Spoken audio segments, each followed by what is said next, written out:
সুদূর ভূতাত্ত্বিক অতীতে শিলাস্তরের পাতায় পাতায় লিখিত ভূতাত্ত্বিক ইতিহাস আমরা জানব ভূতাত্ত্বিক মানচিত্রের প্রস্থচ্ছেদ অঙ্কনের মাধ্যমে। এই ভিডিওটিতে আমরা কিভাবে ভূতাত্ত্বিক মানচিত্রের প্রস্থচ্ছেদ অঙ্কন করতে হয় তা শিখব। ভিডিওটি শুরু করার আগে অনুরোধ করব, আপনি যদি এই চ্যানেলে নতুন হন তাহলে চ্যানেলটি সাবস্ক্রাইব করবেন এবং নতুন ভিডিও সাথে সাথে দেখার জন্য নোটিফিকেশন বেল আইকনটি ক্লিক করবেন। যারা ইতিমধ্যে চ্যানেলটি সাবস্ক্রাইব করেছেন তাদেরকে অসংখ্য ধন্যবাদ জানাই এবং এই চ্যানেলের অন্যান্য ভিডিওগুলি দেখার জন্য আবেদন জানাই। ছাত্রছাত্রীরা এই চ্যানেলের ভিডিওগুলির হোমওয়ার্ক সমূহ আপলোড করুন। আমাদের ওয়েবসাইটের কন্ট্যাক্ট পেজে আপলোড ইওর হোমওয়ার্ক বাটনে ক্লিক করে তোমার হোমওয়ার্ক আপলোড করো। আমাদের ওয়েবসাইটের লিঙ্কটি ডেসক্রিপশন ড্রপ ডাউন মেনুতে দেওয়া আছে।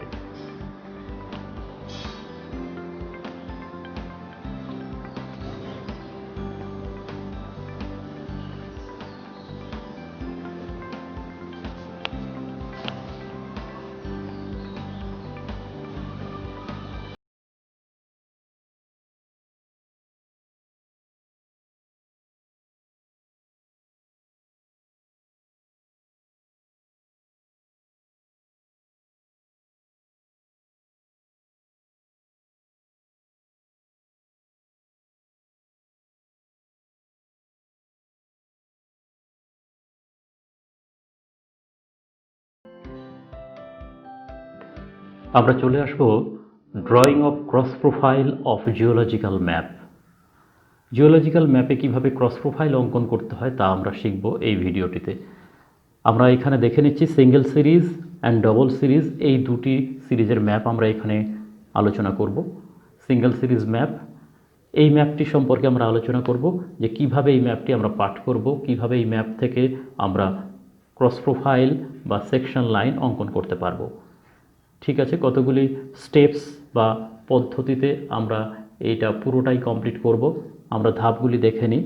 প্রথমে আমরা সিলেকশন অফ সেকশন লাইন। দেখো, সিলেকশন অফ সেকশন লাইন কিন্তু কিভাবে করতে হয় আমি আগের ভিডিওতে বলেছি, যেখানে টার্মিনোলজিগুলি বিশ্লেষণ করা হয়েছে। পরীক্ষায় সাধারণত সেকশন লাইন দেওয়া থাকে, সেই অনুযায়ী স্টুডেন্টদেরকে আঁকতে হয়।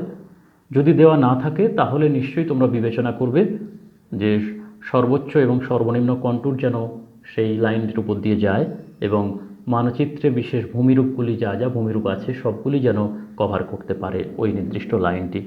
এভাবে আমরা সিলেকশন করব সেকশন লাইনটিকে, অর্থাৎ যে লাইন বরাবর আমরা প্রস্থচ্ছেদ অঙ্কন করব সেই লাইনটি আমরা সিলেক্ট করে নেব যদি দেওয়া না থাকে, তবে অধিকাংশ ক্ষেত্রে দেওয়া থাকে।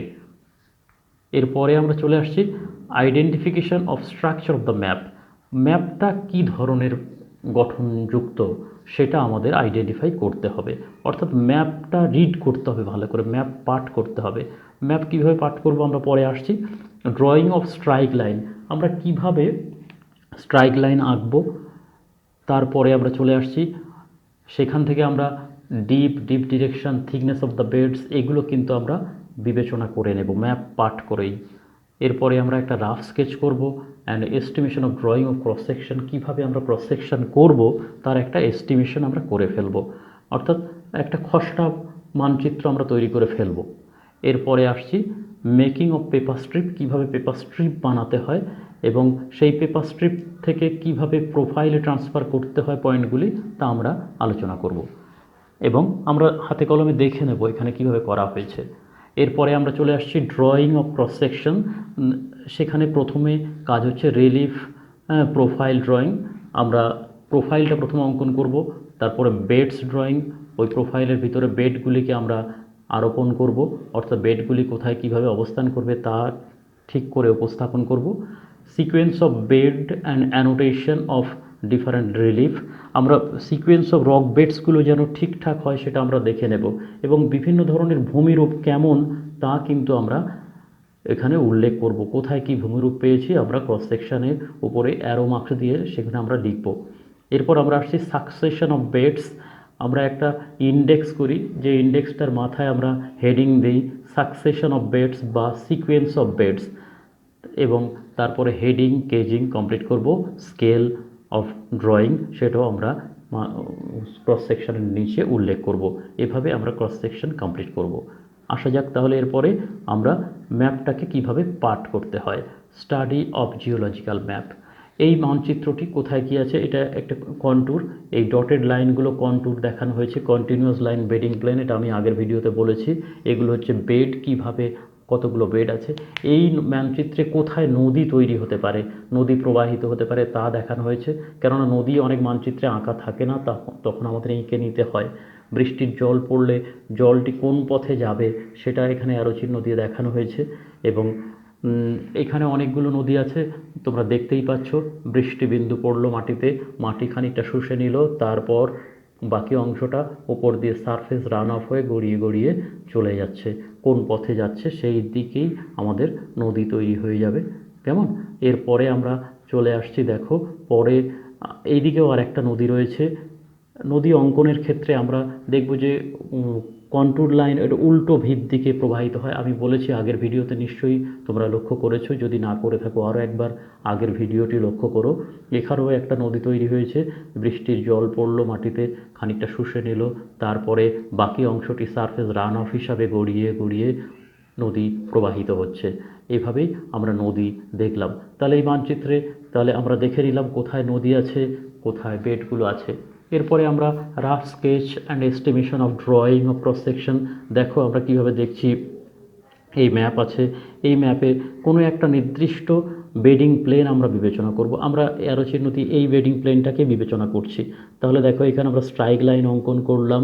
স্ট্রাইক লাইন কী করে অঙ্কন করতে হয় আমি আগেই বলেছি, যে কোনো একটি নির্দিষ্ট বেডিং প্লেন বরাবর যদি অগ্রসর হই, একই মানের কন্ট্যুর, এখানে 600 মানের কন্ট্যুর, এই কন্ট্যুরটি এখানে ক্রস করেছে, আমি বেডিং প্লেন বরাবর এইভাবে আরও সামনের দিকে গেলাম, এখানে দেখছি 600, এখানেও 600, না সরি এগুলো 500, এই 500 মানগুলো, হ্যাঁ এই 500, এখানে 500 এবং এখানে 500, এই তিনটে পয়েন্টস যোগ করে দিলাম, তাহলে যে স্ট্রাইক লাইনটি পেলাম সেটা হলো 500 মিটারের স্ট্রাইক লাইন।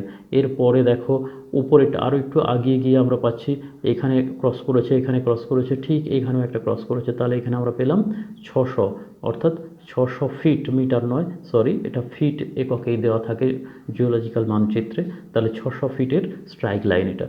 তাহলে এই যে 500 এবং এই 600, তাহলে ডিপ ডিরেকশন কোন দিক থেকে কোন দিকে, দেখো 600 থেকে 500 দিকে, অর্থাৎ এ থেকে বির দিকে বা এক্স থেকে ওয়াই এর দিকে, এটা আমাদের হচ্ছে ডিপ ডিরেকশন। আমরা নিশ্চয়ই এখানে বুঝতে পারছি এগুলো সবই অ্যাপারেন্ট ডিপ, কেননা ট্রু ডিপ নয়, ট্রু ডিপ হচ্ছে নিয়ারেস্ট ডিস্টেন্স। হ্যাঁ, এটা নিশ্চয়ই বুঝতে পারছো। ট্রু ডিপ এবং অ্যাপারেন্ট ডিপ নিয়ে আমি আগের ভিডিওতে অনেক কথা বলেছি, নিশ্চয়ই তোমরা ফলো করবে। যাই হোক, এরপরে আমরা তাহলে আমরা স্ট্রাইক লাইন টানলাম এবং কোন দিকে ডিপ আমরা সেটা দেখে নিলাম। এরপরে আমরা চলে আসছি রাফ এস্টিমেশন।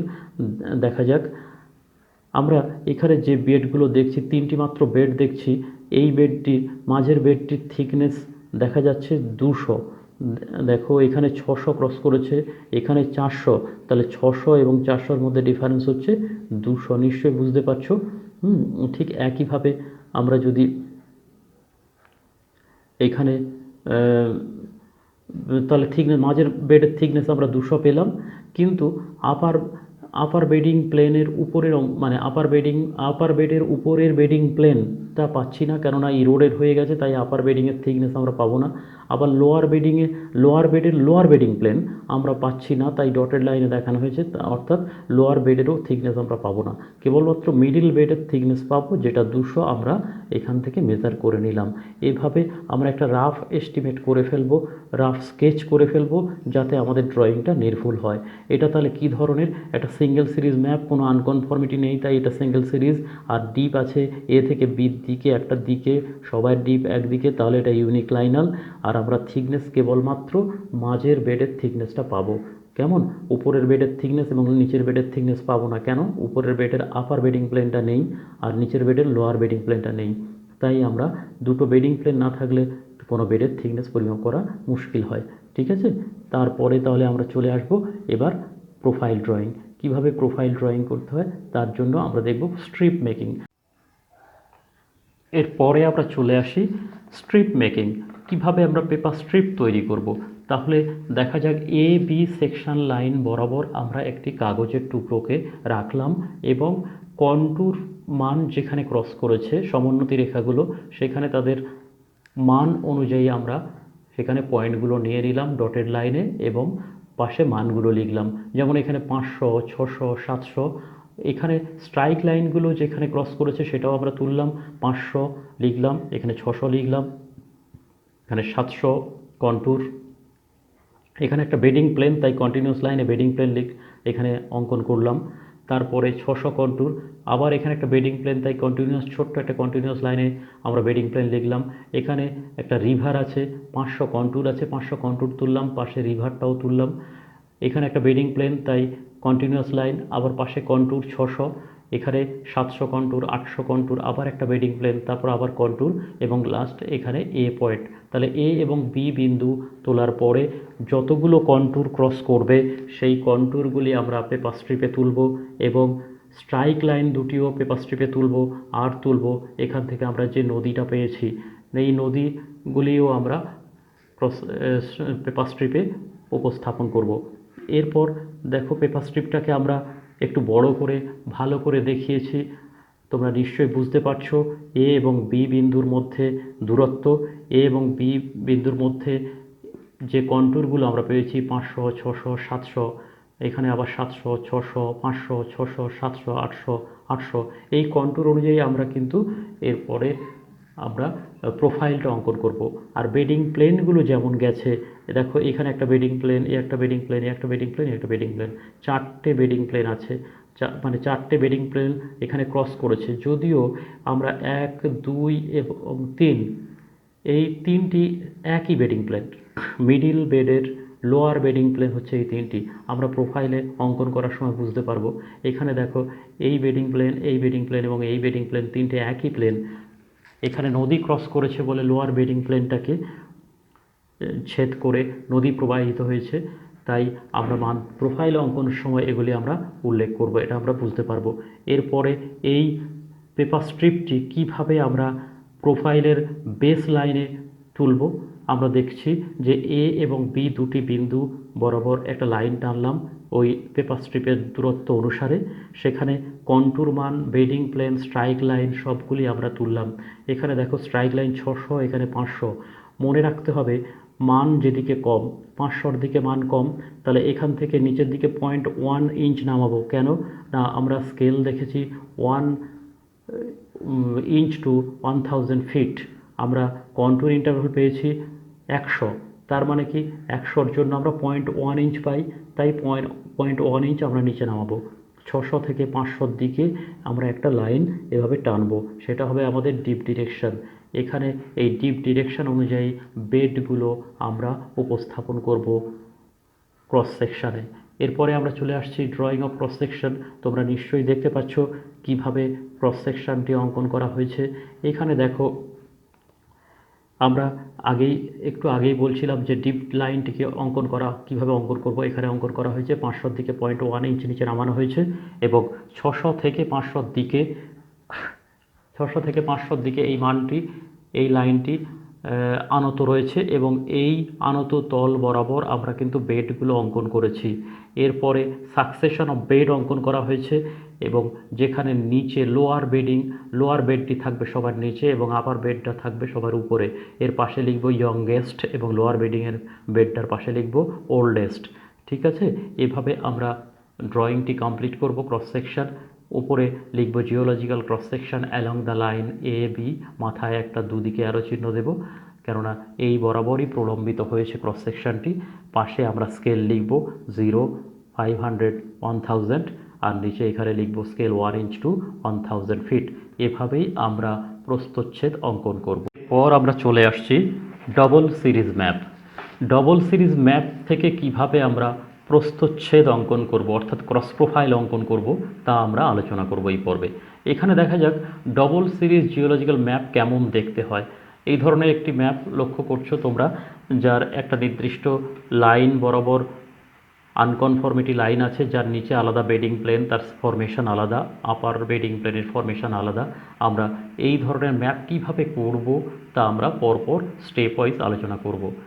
দেখা যাক, প্রথম হচ্ছে যে selection of section line. Section line select করতে গেলে কি কি ক্রাইটেরিয়া থাকা উচিত আমি আগে আলোচনা করেছি। আমি পরীক্ষায় সাধারণত সেকশন লাইন দেওয়া থাকবে, যদি না দেওয়া থাকে তাহলে স্টুডেন্টরা তোমরা একটু খেয়াল করো সর্বোচ্চ এবং সর্বনিম্ন কন্ট্যুর যাতে সেকশন লাইনের উপরে থাকে এবং সর্বাধিক ভূমিরূপ যাতে আমরা কভার করতে পারি সেই রকমভাবে সেকশন লাইনটা টেনে থাকি। এরপরে আমরা আসছি identification of structure and series of the map. তাহলে ডবল সিরিজ তাহলে আপার সিরিজ কেমন এবং লোয়ার সিরিজ কেমন এগুলো আমাদের জানতে হবে, এবং আনকনফর্মিটি লাইনটাকে অন্য একটা কালি দিয়ে আমরা ডিমার্কেট করব, চিহ্নিত করব। স্ট্রাইক লাইন আমরা ড্র করব, ডিপ ডিরেকশন, থিকনেস এগুলো মেজার করব। তারপরে rough sketch, estimation for drawing of cross section এগুলো আমরা কমপ্লিট করব। পেপার স্ট্রিপ তৈরি করব পেপার স্ট্রিপ, এবং সেই পেপার স্ট্রিপ থেকেই আমরা ড্রয়িংটা কমপ্লিট করব। ড্রয়িং কমপ্লিট করতে গেলে আমরা রিলিফ প্রোফাইল ড্রয়িং করব, বেডস অ্যান্ড আনকনফর্মিটি ড্রয়িং করব, sequence of beds and annotation এবং succession of beds, heading, gauging এবং স্কেল অফ ড্রয়িং এগুলো আমরা মেনশন করব। আমরা চলে আসছি একটা map, study of the map. এই ম্যাপটাকে কিভাবে আমরা পার্ট করব। আমরা যে ম্যাপটা দেখছি এই ম্যাপটা, তাহলে এটাকে আমরা বলছি আনকনফর্মিটি লাইন বা লাইন অফ আনকনফর্মিটি, বোধক্রমতা তল।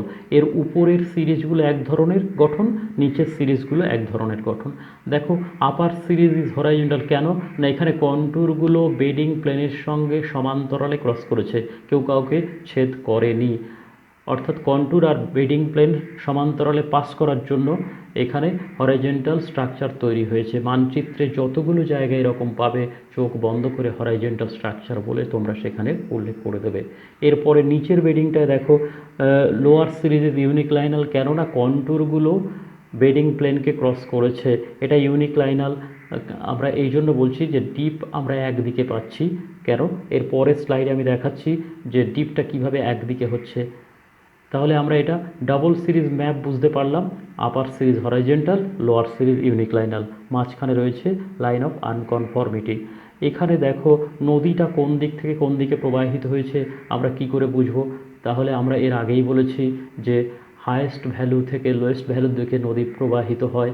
এখানে দেখো কিভাবে নদী প্রবাহিত হচ্ছে, আমি দেখিয়েছি একটা ছোট্ট অ্যানিমেশনের মাধ্যমে। তাহলে আমরা আলোচনা করেছিলাম যে ভির উল্টো দিকে নদী প্রবাহিত হয়। সেখানে দেখো কন্টুর ভি আকৃতি হয়, সেই ভি আকৃতির উল্টো দিক থেকে রিভার ফ্লো করে, এখানে সেটা দেখানো হয়েছে, অর্থাৎ স্ট্রিম ডিরেকশানটিকে দেখানো হয়েছে। এরপরে আমরা চলে আসছি স্ট্রাইক লাইন।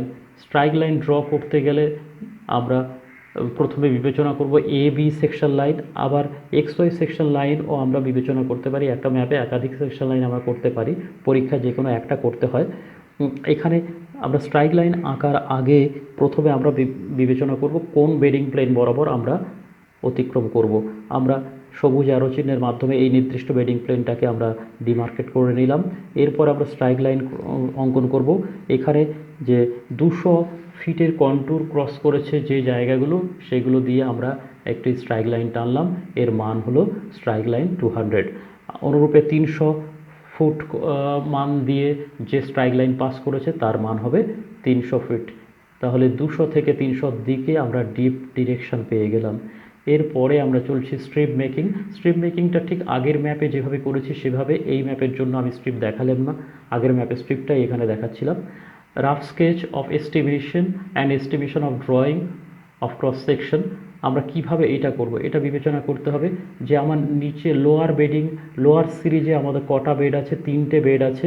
3টে বেডের মাঝখানের বেডের থিকনেসটা আমরা কেবলমাত্র পাচ্ছি, যেহেতু লোয়ার বেডিং প্লেন এবং আপার বেডিং প্লেনটা ইনডিফিনাইট, তাই আমরা এখানে এই বেডগুলোর থিকনেস পাবো না। কেবলমাত্র আমরা লোয়ার সিরিজের মিডিল বেডের থিকনেসটা পাবো। কেন না, এখানে কন্টুর ক্রস করেছে, দেখো এই কন্টুরটি এখানে এইখানে যে কন্ট্রোল লাইন ক্রস করেছে, এই কন্ট্রোল এখানে 200 আর এখানে 300, তাহলে 200 এবং 300-র মাঝখানে 200 এবং 300 দিয়ে স্ট্রাইক লাইন পাস করেছে, দুটো আলাদা আলাদা বেডিং প্লেনে ছেদ করেছে।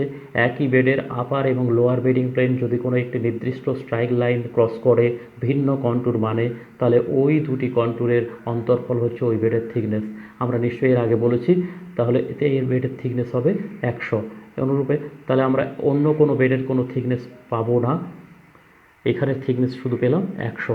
এরপরে আমরা চলে আসছি কিভাবে আমরা ক্রস সেকশন অঙ্কন করব। দেখো এ বি এবং এক্স ওয়াই বরাবর আমরা ক্রস সেকশন অঙ্কন করেছি। এখানে আনকনফর্মিটি লাইন ইউ ইউ ড্যাশ দেখানো হয়েছে। এ বি রেখা বরাবর এখানে রয়েছে এই লোয়ার বেডিং প্লেনের অবস্থান। উল্লেখ্য যে এক্স ওয়াই রেখা বরাবর আমরা মানচিত্রটি আরেকবার দেখে নেব। এক্স ওয়াই সেকশন লাইন বরাবর দেখো এখানে এক্স ওয়াই, এখানে আমরা বিউরিড বেড, এই যে লোয়ার বেডিং প্লেটগুলি আপার সিরিজে মানে লোয়ার সিরিজের বেডগুলি আপার সিরিজের নিচে সমাধিস্থ অবস্থায় রয়েছে। এই সমাধিস্থ বেডগুলিকে উপস্থাপন করার জন্য আমরা আই এস্টিমেশন এবং আমরা প্রজেক্ট মেথডের মাধ্যমে এই বিউরিড বেডগুলিকে উপস্থাপন করব। আমরা এ বি বরাবর সেকশন লাইনে বিউরিড বেড পাবো না, কিন্তু এক্স ওয়াই বরাবর আমরা বিউরিড বেড বা সমাধিস্থ বেডগুলো পাবো। তাই আমরা এক্স ওয়াই রেখা বরাবর কিভাবে এই সমাধিস্থ বেডগুলি অঙ্কন করব একটু আলোচনা করে নিই। মানচিত্রে বিউরিড বেড কিভাবে অঙ্কন করতে হবে তার জন্য আমি আলাদাভাবে একটু ছাত্রছাত্রীদের বোঝানোর চেষ্টা করছি। দেখো তোমরা আগে বিউরিড বেডের আগে পর্যন্ত তোমরা ভালোভাবে বুঝতে পেরেছো নিশ্চয়ই। লাইন অফ আনকনফর্মিটি পর্যন্ত তোমরা আঁকতে পারবে সহজে। কিন্তু যখন আমরা এক্স ওয়াই প্রোফাইল বরাবর আমরা লোয়ার সিরিজের বেডগুলো আঁকতে যাব, তখন এক্স ওয়াই বরাবর লোয়ার সিরিজের বেড পেতে গেলে আমাদের সমাধিস্থ বেডগুলি অর্থাৎ বিউরিড বেডগুলি অঙ্কন করতে হবে। এক্ষেত্রে অঙ্কন করার জন্য আমরা দুটো উপায় অবলম্বন করতে পারি। একটা হচ্ছে আই এস্টিমেশন আর একটা হচ্ছে প্রজেক্ট মেথড। আমরা প্রজেক্ট মেথডটাকে অনেক বেশি গুরুত্ব দেব, কেননা আই এস্টিমেশনে ভুল হতে পারে। তাই প্রজেক্ট মেথডে আমরা কিভাবে করব এখানে আমি দেখানোর চেষ্টা করেছি। দেখো একটু, এই যে স্ট্রাইক লাইন 200 এবং 300 এক্স ওয়াই রেখা বরাবর যেটা পেয়েছো, সেটা কিন্তু এই এক্স ওয়াই রেখা বরাবর যে বেস লাইনটা পাচ্ছ, এই বেস লাইনের নিচে এখানে তোমরা পুট করবে মানগুলোকে। এভাবে 200-র জায়গায় 200 এবং 300-র জায়গায় 300, অর্থাৎ 0.3 ইঞ্চ হাইট 200 থেকে উপরের দিকে এবং 300 থেকে উপরের দিকে তুলবে। তোলার পরে ওই যে টপ বিন্দুগুলো যোগ করে দেবে একটা লাইন। হলো? তাহলে এই লাইনটা আমরা পেলাম মানচিত্রে দেখানো এই যে সবুজ অ্যারো চিহ্ন, এই বেডিং প্লেনটা। আর তারপরে এই বেডটা যেহেতু 100 থিকনেস, আমরা দেখো এই দুটো আলাদা আলাদা কন্ট্যুরে ছেদ করেছে, তাই 100 থিকনেস। ওই 100 থিকনেস নিয়ে উপর থেকে জাস্ট নিচে আরও একটা বেড এঁকে নেব। এভাবেই আমরা বিউরিড বেডগুলো মানচিত্রে উপস্থাপন করব। অর্থাৎ সমাধিস্থ বেডগুলি আঁকার কিন্তু সহজ এবং নির্ভুল উপায় হচ্ছে এটি। তোমরা নিশ্চয়ই এটা প্র্যাকটিস করবে এবং মানচিত্রে এভাবে উপস্থাপন করবে। এভাবে আমরা বিউরিড বেডকে উপস্থাপন করব। তারপর সাকসেশন অফ বেডস কমপ্লিট করব। আনকনফর্মিটি লাইন কোথায় টেনেছি, ইউ ইউ ড্যাশ, সেটা লিখব এবং এর নিচেরটা ওল্ডেস্ট, এটা ইয়ংগেস্ট, এগুলি আমরা লিখব। এভাবে আমরা প্রোফাইল মেকিং সম্পন্ন করব। ঠিক আছে? ভিডিওটিতে আমি আলাদা আলাদা পার্টে বিষয়গুলিকে বোঝানোর চেষ্টা করেছি। নিশ্চয়ই তোমরা সকল অংশ সুন্দরভাবে বুঝতে পেরেছ। তোমাদের ভিডিওটি কেমন লাগলো নিশ্চয়ই আমি তোমাদের মন্তব্যের জন্য অপেক্ষা করব। আর তোমাদের বন্ধুরা যারা জানে না, যারা দূরে রয়েছে, তাদের কাছে নিশ্চয়ই পাঠিয়ে দেওয়ার জন্য ভিডিওটি শেয়ার করবে। সকল বন্ধুদেরকে ভিডিও পাঠিয়ে দিও। ভিডিওতে লাইক করো, কমেন্ট করো এবং নতুন ভিডিওর জন্য নিশ্চয়ই তোমরা অপেক্ষা করবে। এরপরে কী ধরনের ভিডিও আর কোন টপিকসের উপর তোমাদের প্রয়োজন মনে হচ্ছে আমাকে জানিও, আমি নিশ্চয়ই সেগুলি পরপর করতে থাকব। তোমরা সবাই খুব খুব ভালো থেকো, নিশ্চয়ই ভালোভাবে পড়াশোনা করছো। আগামী দিন তোমাদের মঙ্গল হোক।